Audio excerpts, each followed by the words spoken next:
Yo. Are they with us? Is that not with us? Oh, yeah, they're with us. Oh, good.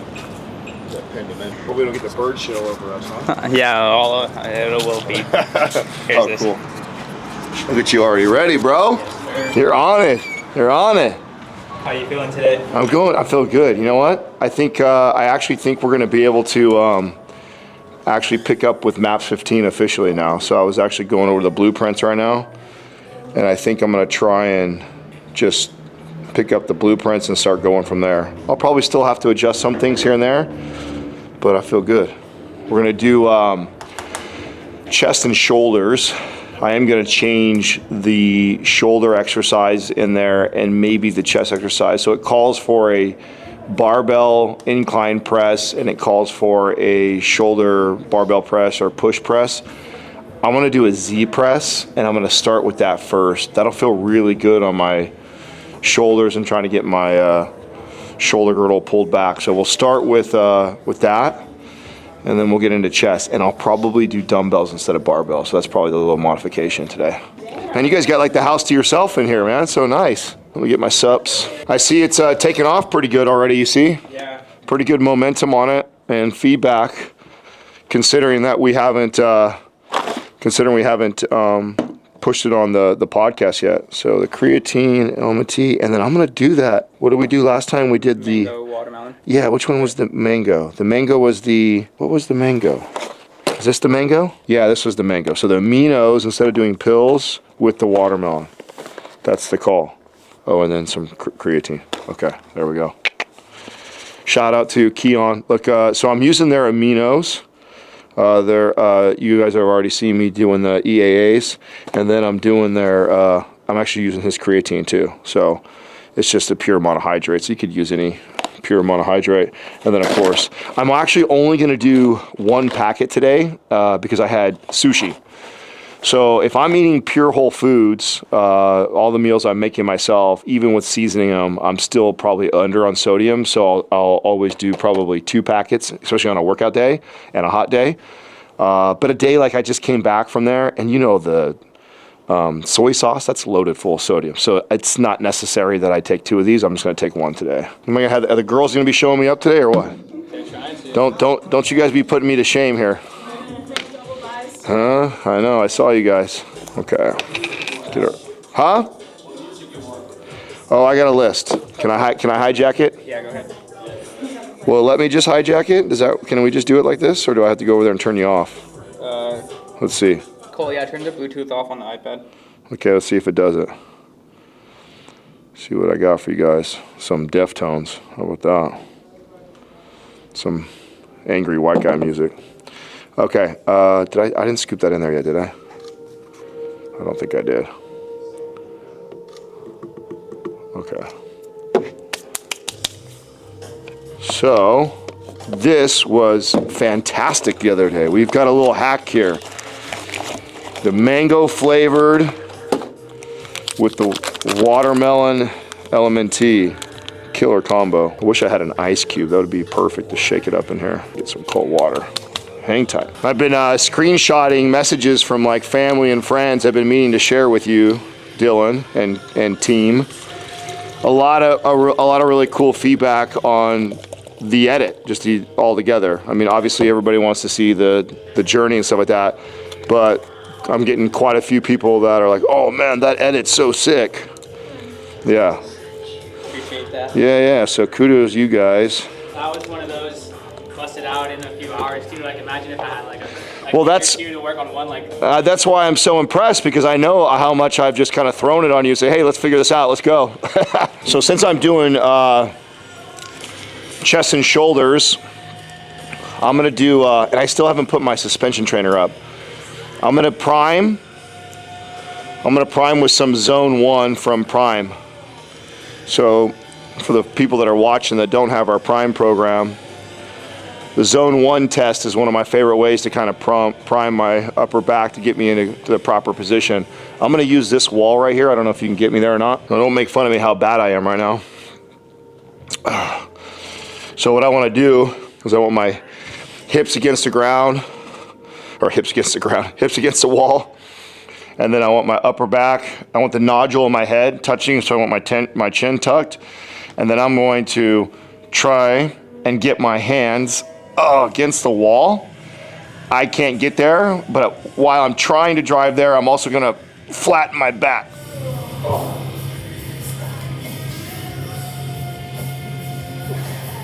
I'll intensify that for about 5 seconds. Relax. Go back. Tuck the chin. Elbows against. Drive the hands back. And flatten the back.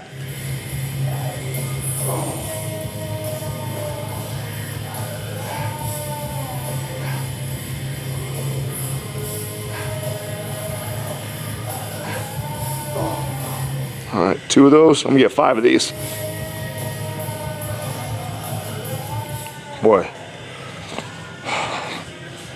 Chin tucked. Arms up. Drive the wrist back. Flatten the back.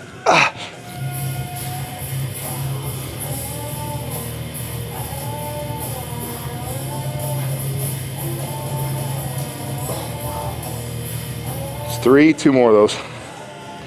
2 more of those and then I'll explain what the hell I'm doing, because it probably looks ridiculous.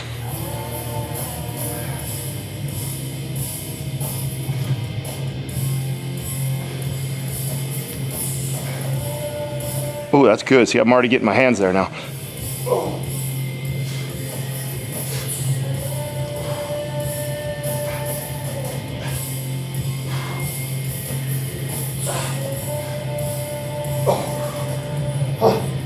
One more. Oh, it feels good. Last one. Hips against the wall, upper back, chin tucked, arms up. Notice too, see I'm getting closer to this wall. That means I'm getting there. Oh, and then roll that back.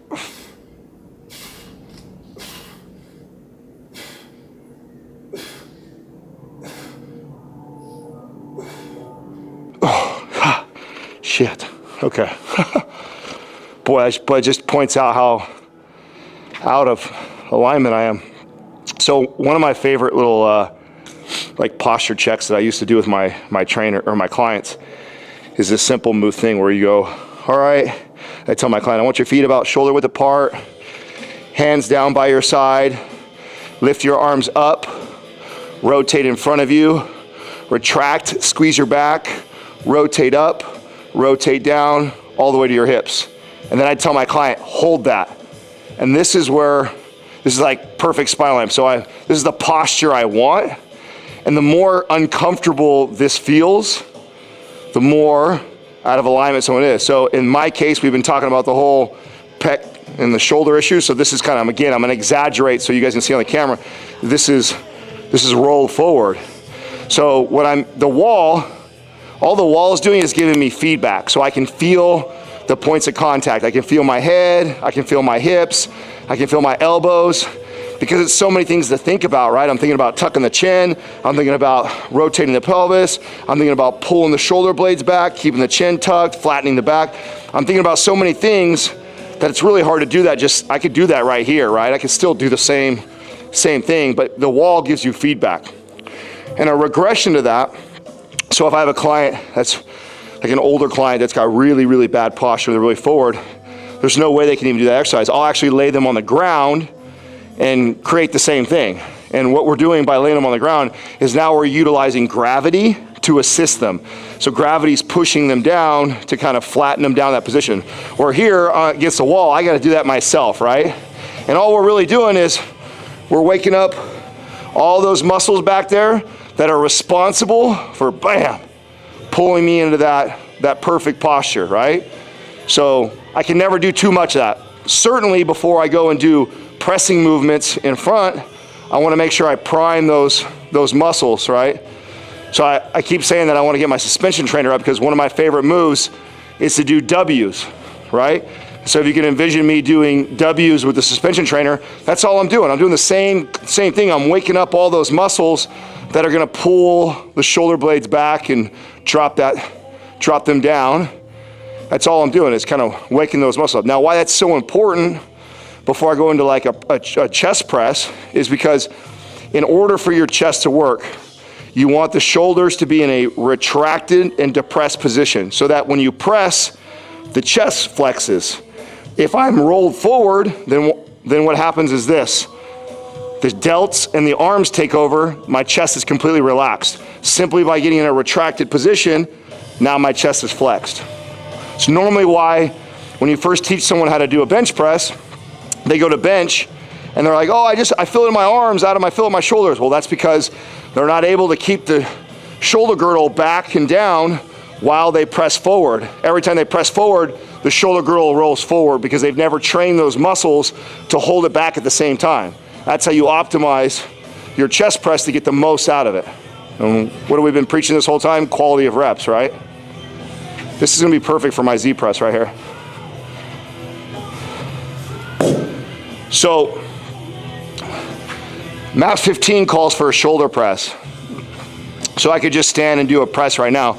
But I wanna do an exercise that forces me into good posture. So the Z press is great because you're gonna see when I'm on the ground, in order to press the bar above me, I've got to stay stable and I have to be in better posture. If I just do a normal chest press, I can cheat the movement. And a lot of people do. They'll press, they'll arch their low back and they'll do stuff like this and they'll press in front of you and out. But if I'm on a Z press, it forces me into that good posture. So since that's so important to me right now, we're gonna remove that out of the program for right now. And I wanna do a movement that continues to work on the quality of the movement right now. So Z presses, one of my favorite movements. I like doing them right off the floor like this. I'm gonna just do the bar, see how that feels. Oh. So you'll see, I gotta sit up tall and straight, good posture.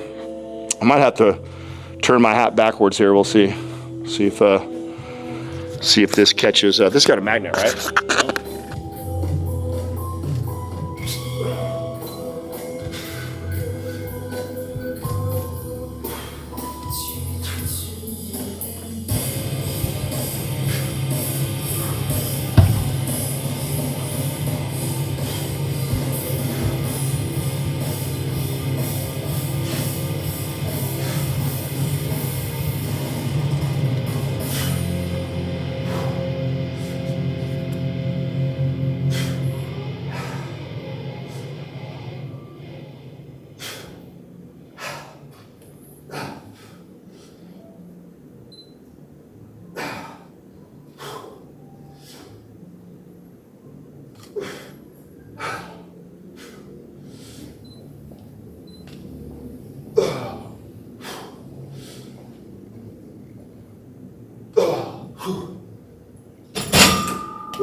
That was hard, but it wasn't hard for my shoulders as hard as it was for my core and posture. So what's great right now when I'm so weak and we haven't done anything, even a lightweight like this is gonna help at least build a little bit. We're not stressing the shoulders like I would be if I was doing a military press or heavy dumbbell press. But again, I've told you since we started this journey, number one priority for me is to address that posture, get me back where I need to be. This is an exercise that is gonna help force that, right? I can't cheat it. And since I can't cheat it, it's gonna help me get in better posture. Now, because that's really tough for me, the struggling, you hear me, is not the shoulders fatiguing and not able to press. It's the core stability. It's the pulling back the shoulders, just like you saw me do on the wall. So I don't know if it'll get my shoulders sore, but that's okay. That's not our number one priority right now. It's been kind of nice. Just a little bit of lifting, the appetite's kicked up. That was one of the things I was most nervous about. I was nervous of going from eating so low calorie only twice a day, not having much of an appetite, like, oh man, I know for a fact if I'm gonna get a lot of this muscle back, I'm gonna need to eat. And so appetite has been better. Although this morning, I don't know if you saw my story, I got up a little late, I was tired, didn't have the best of sleep, and had to force the oatmeal down just so I ate something.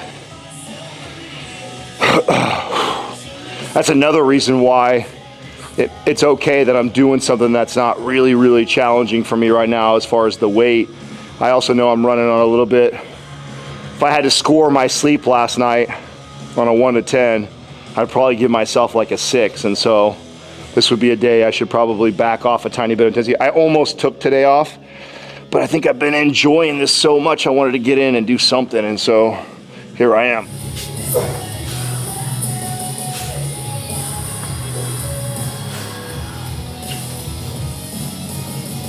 Oh, it already feels better, yeah. It's the beginning of big shoulders. Beginning. That's right. Feel the core fatiguing before anything else. Any predictions on the first negative comments or haters that we'll get? I don't know. It's hard to say. It's been very supportive so far. So far, majority. I've seen a few already. They'll definitely rein in once the views start to get up there. So. Oh yeah. Probably form. Oh, the form police? Yeah, form police. Like, fuck the form police. Huh? Come get me. Huh? Anybody that kind of that's just looking for any reason to hate. Like some of the one I seen so far was like there was somebody that was just having fun, but they're like, of course Adam would squat in capris like already or something like that. Those are good though. That's all. Yeah. That's all good and fun, I think. Yeah. Somebody actually liked the Travis Scotts. They're like, oh, squatting Travis Scotts, I like it. yeah. That won't be normal. I got the zeros back on now. As I told you guys the story of how there was different gyms that based off of how I felt, right? So like when I'm insecure, I don't feel very strong, I go to the spas where all the 60 and 70 year olds hang out. So I feel like the strong guy already. And then as I get stronger, I move up to the commercial gyms and then eventually into the powerlifting gyms. I feel the same way about my attire. So it'll be like baggy, loose, comfortable clothes. As I start feeling a little bit better, shirts will be more fitted. Then towards the end, it'll be like stringers and tank tops and everything. So it's the evolution of how I feel about myself as I come through all this. Oh, okay. Uno más. Are you someone who tends to wear pump covers?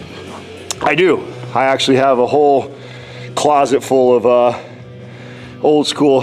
So back in the days, you used to take a big XX baggy sweater and you cut the neck out, you cut the sleeves off, and then you rock that. So I've actually got a whole closet full of those that I'll pull out eventually. It's perfect timing too, because right now it's a little hot for that shit.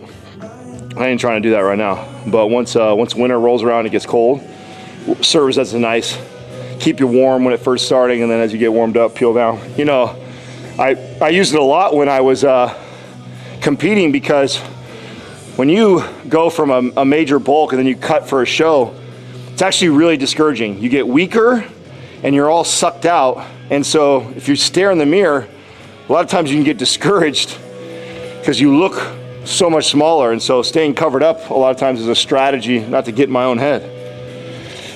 Okay, last set.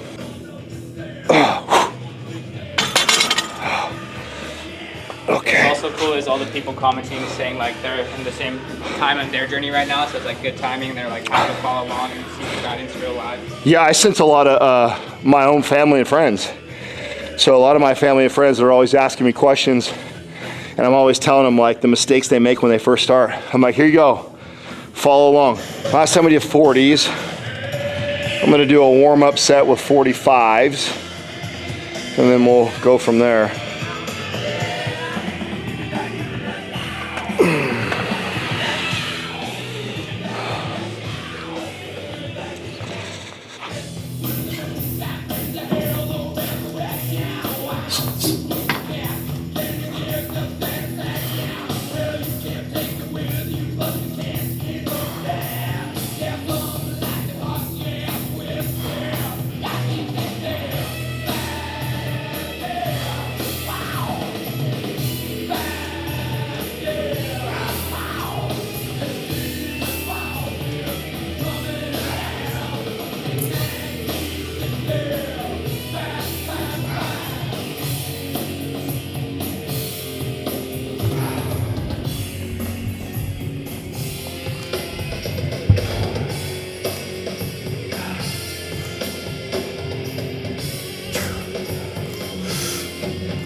So we did 12 reps.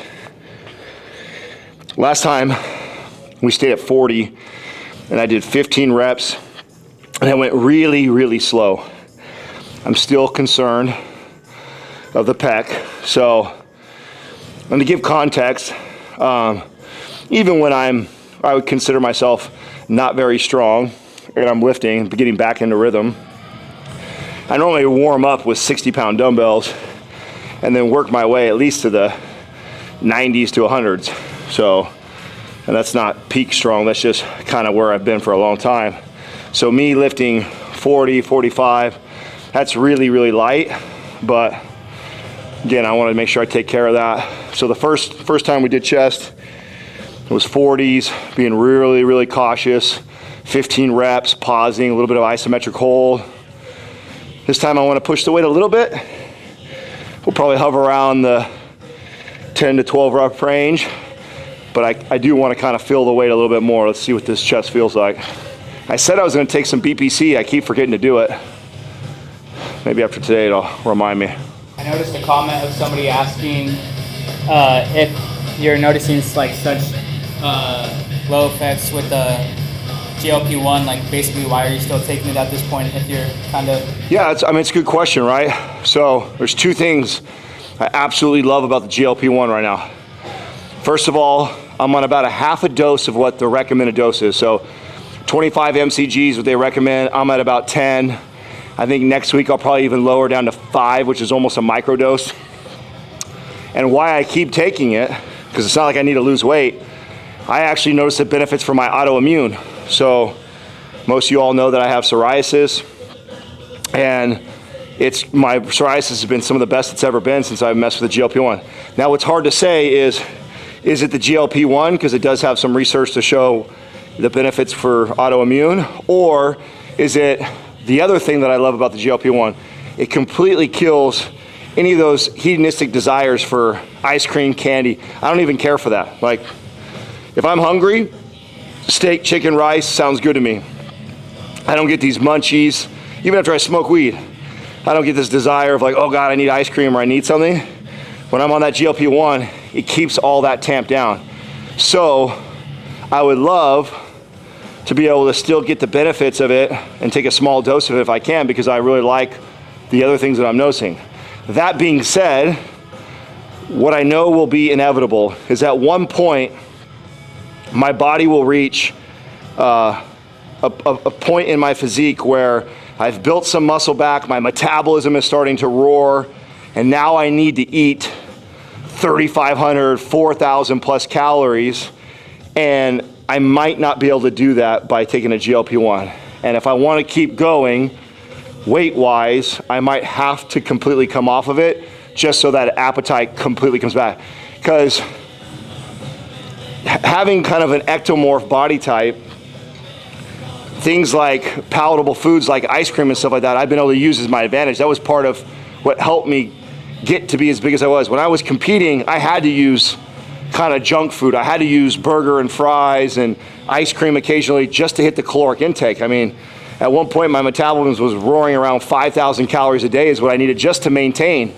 And so if you've ever tried to eat 5,000 calories of pure steak, rice, and chicken and sweet potato, good fucking luck. That's really hard to do.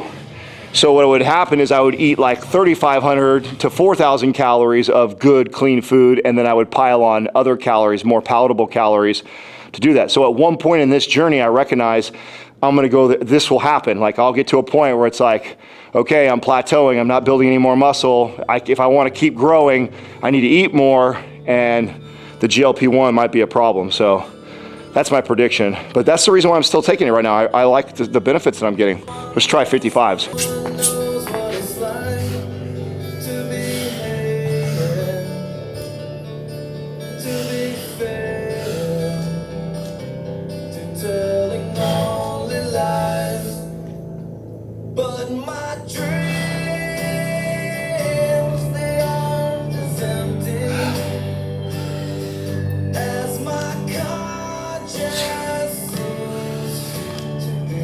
Oh, that felt good. Oh. Oh.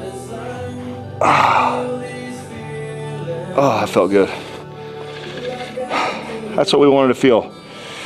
Moved up in a little bit of weight. Shoulder feels okay. So we're not gonna count the first set. We're gonna call that a warm-up set. We'll say that was the first working set right there, and we'll get 3 working sets. How do you decide that? Just based off of perceived rate of exertion, or? Yeah. I mean, I knew that 45, even because last time we did 40s, slow. My chest was sore. It wasn't like crippling sore. It was just the right sore. So I'm fully recovered.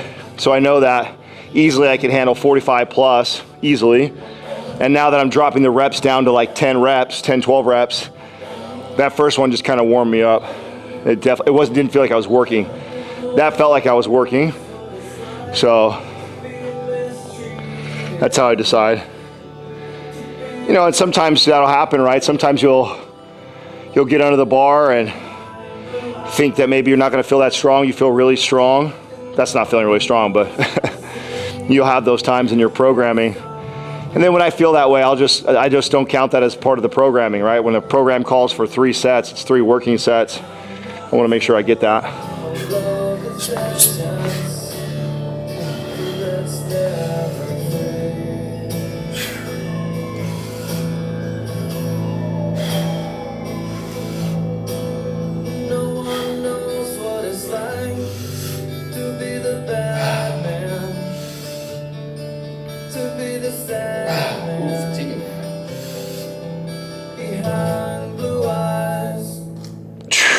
Oh yeah. Oh. So that was only 7 reps right there. I could, even though the weight didn't feel heavy, all my stabilizer muscles started to feel weak and fatigued. So that happened to us. What were we doing? What were we lifting the other day? We were lifting something else, and I cut the reps short. I felt my stabilizer muscles were starting to. I think it was when we were doing back stuff. I think it was, I know what it was. It was when we were doing bent over rows. That's right, that a girl. It was bent over rows. It was bent over rows, and I felt my shoulders rolling forward, and my arms were fatiguing, and so I wasn't getting any back left. So right there, I know it's hard for the camera to see this, but as I'm pressing, I can feel myself, as I'm pressing, I can feel the body wanting to start to cheat. I can feel my shoulder wanting to come forward and use kind of momentum to get the weight up. And so I could have done 2 or 3 more reps easily. To the average person, you might not have noticed, but I would have noticed. I would have noticed that I'm just cheating to get the reps up. And the quality of reps are so important to me that here's a situation where I thought for sure I was going to get 10 reps, but I felt that starting to break down, and so I was like, okay, cut it. That's just muscle fatigue. And it's more than likely not my chest, because my chest doesn't feel fatigued. You know, it's probably my shoulders and my arms, because we did arms yesterday. My triceps probably started to give out a little bit, and then they said, nope. So sometimes what I'll do early on in a program like that, I'm trying to stick to the MAPS 15 as close as I can for you guys, but if I notice something like that, an option for me would be like, okay, I'm good on presses. Now let's go over to the cables, and now let's go do an isolation exercise for the chest, where my shoulders and my arms don't have to do very much work for flies. I'd always rather do a compound barbell dumbbell lift. Those are your biggest bang for your buck. But let's say in a situation like this, all my secondary muscles, they're getting so fatigued because they're so weak, so they're setting in, but yet I don't feel like I'm getting enough of a pump on my chest to feel like I got a great workout. Something we can go do right now is we can go over to the cable flies. I can take, not fully, but you could take a lot of the secondary muscles out of the movement and do an isolation movement like a fly, and now I can really fatigue the chest more and not worry about the muscle fatigue that I'm getting on the secondary muscles from the dumbbells. So that's an option. What I think I'll do is I'll do one more working set right here. If I've got to cut it really early, like 5 reps or less even, then we'll probably do a set of flies too, just so I get a nice little pump on the chest. I'm dying to get a pump. I feel like it's been so long. Man, that mango watermelon's something else. You gotta tell Element and Keon to do a collab.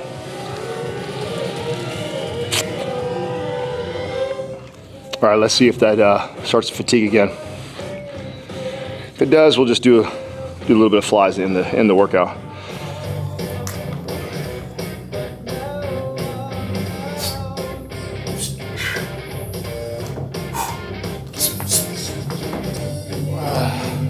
Oh, there it is again. Oh.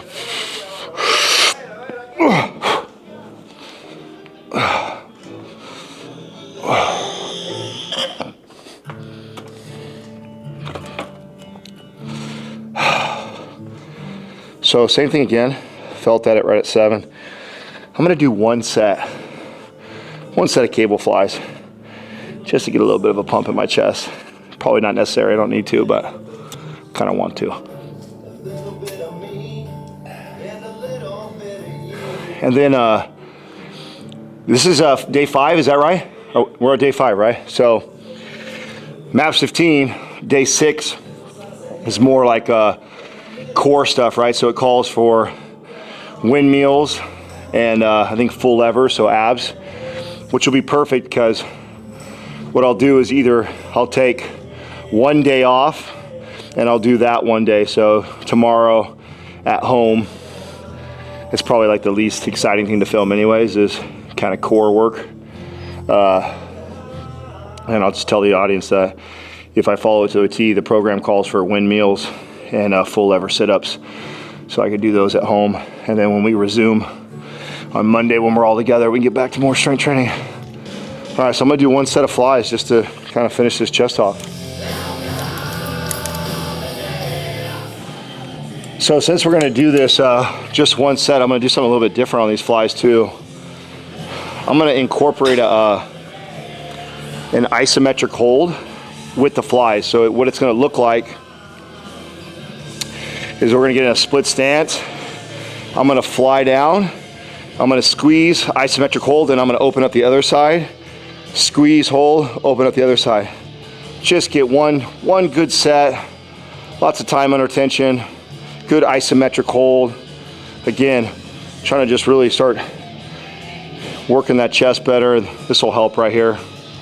Again, this isn't totally necessary, but I want to do it, okay?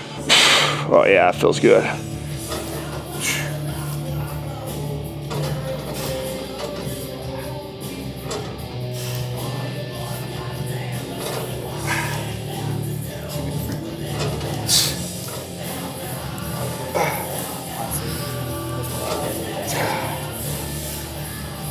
Oh yeah. Perfect. That feels good. You know, maybe we'll do tell you what, maybe I'm gonna do a little lateral raise to finish too over here. We did that Z press to start. Now, I didn't get a lot of shoulder work. So get we'll touch the laterals a little bit. Something light, real easy.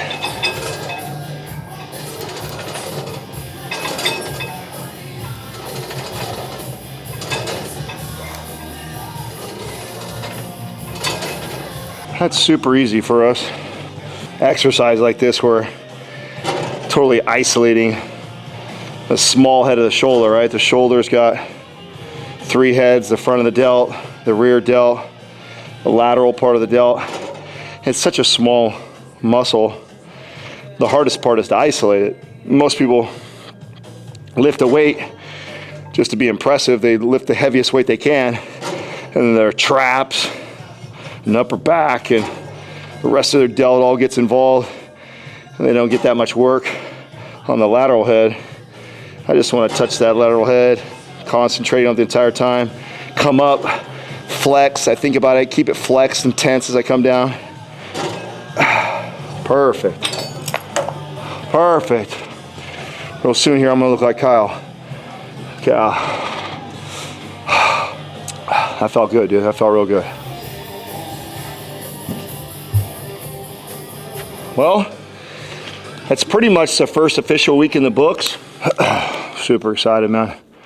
Really happy too. I'm gonna do a shout out to both LMT and Keon. You know, people have been asking us to do this for a really long time. One of the things that a lot of people don't understand, I mean, as much as I'd love to do this, you guys don't know there's 3 different people standing behind cameras right now. Takes them a bunch of time to edit. That'll shoot it, edit it, cut it up, produce it, get it up on YouTube, title it, thumbnail it.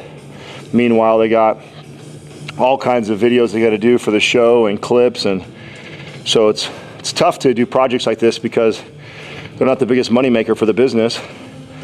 But when I knew we wanted to shoot this, I knew that I'd be using LMNT, and I knew I was going to be using Keon after having that conversation with Angelo. So I reached out to them to see if they would sponsor the project so we can at least pay everybody to get it done, and then it makes a little sense to spend time on it. So shout out to them for making that happen and believing in this project before we even do it. So appreciate everybody's support on any of that. So because if it wasn't for them sponsoring this, I don't know if this would be something we're doing. And this is something that I hope that we get to do more often. I hope we get to put out some other cool series, so long as this one does well and we deliver, should be all right. I think next week I'll start officially tracking. So next week I'll use Fat Secret. Just my favorite. Everybody always asks me, like, what's the deal with Fat Secret? I really don't give a shit what app you use. Fat Secret, MyFitnessPal. What's the other one people use? All kinds of what's the other one? Yeah, there's all kinds of different apps. I've been using Fat Secret with clients for a really long time. I always really liked the UI. I'm kind of a dummy when it comes to apps and tech, and I always thought it was like one of the easiest apps to use. I also like that Fat Secret did a really good job the way it would pie chart all the macros and show all the percentages and the grams all on one screen. So back in the day, before any of these apps would let you share it with your trainer, that didn't come until later. So before that, I was using it, and I'd have my client input it, and then I'd say screenshot the last screen on Fat Secret and text it to me. So that's how we used to do it. And they would just text it to me daily so I could get basically an overview of their macros every single day. So next week when I start tracking, the idea is this. I'm not trying to be perfect. I'm just, the way I've been eating all this week, I'm still going to eat the same. I'm just going to get a real good look at what it is. Like, I have an idea of what that looks like, but I don't know for sure until I start tracking. What that will show me, it'll show me the holes in my diet right now. The common things, like when I would do this with clients, almost all clients, under 8 protein, under consumed fiber, not enough healthy saturated fats, too much sugar, too much saturated fats. So those are like the most common things that when I looked at a snapshot of a diet. And so instead of throwing the whole kitchen sink at a client or writing a diet and saying follow this, I would make subtle tweaks, just like I'm telling you guys I'm going to do with myself. I'm not going to go like, okay, perfect eating, weigh, measure, track everything, like meal prep time. Like, I don't need to. We're not at meal prep time yet. That's getting ready for stage shit. Right now, all you gotta do is make some good choices, bump my proteins, find the holes in the diet, and make those little tweaks week over week. So next week for me is really just figuring out what am I doing good, what am I not doing very good, and then I'll assess it from there, and then I'll tell you guys what I'm doing good or what I'm not doing good, and then what I'll do to fix that. And I think it was on the first or second video I told you guys that I want to make week over week, I want to make these little tweaks, and sometimes it'll be nutritional tweaks, sometimes it'll be training tweaks, sometimes it'll be intensity, sometimes it'll be recovery and sleep. Just, you never know. I should share though one thing that I did use so far that I haven't disclosed here. So I was really sore. I don't think I disclosed it. Did I tell you, Dylan, about me using the red light the other night? No. Okay, so I was so sore on my legs because I told you guys I overreached. So red light therapy, one of the benefits, the many benefits it has, is shown to speed up recovery. So I've talked to you guys already about the benefits of doing mobility, right? So mobility and stretching is going to help facilitate recovery also, right? It pumps blood, it pumps oxygen, which pumps nutrients into that muscle. That's only going to make that muscle recover faster than if you were to just leave it alone. So what I was doing late at night before I went to bed was I got down on my knees, kind of like this, in front of my red light, and I didn't have anything on right here, right? I just had like some real short shorts, so the red light's blasting on my quads, and what I was doing was I was just coming up, off, and imagine the red lights in front of me. So red lights just blasted me for like 10 minutes on my legs. And all I'm doing is like these real easy, like almost like half leg extensions where I'm kind of pumping blood into my quads. And I just did that for, you know, taking time. I do like 4 or 5 reps, relax in front of it for a while, 4 or 5 reps, just sending some blood in there, stretch. I'm in that's a stretch position for my quad, so I'm stretching it, pumping blood into it, sitting in front of the Juveli. So is that the difference of me being weak versus me being jacked in a bodybuilder? No, but it's a tool that I have in my tool belt. It's a great opportunity for me to utilize it when I did something like overreach in squatting. So I promise that as we go through this, when I use things like that, I'll tell you guys. So I'm not telling everybody you should go get a red light because that's going to make you jacked. I can get totally jacked without using a red light, but it's a tool that I own and it's going to help the recovery process. I overreached, so why the hell not? So I used that the other night. Other than that, everything else I've pretty much disclosed to you guys. We haven't done anything new or different yet.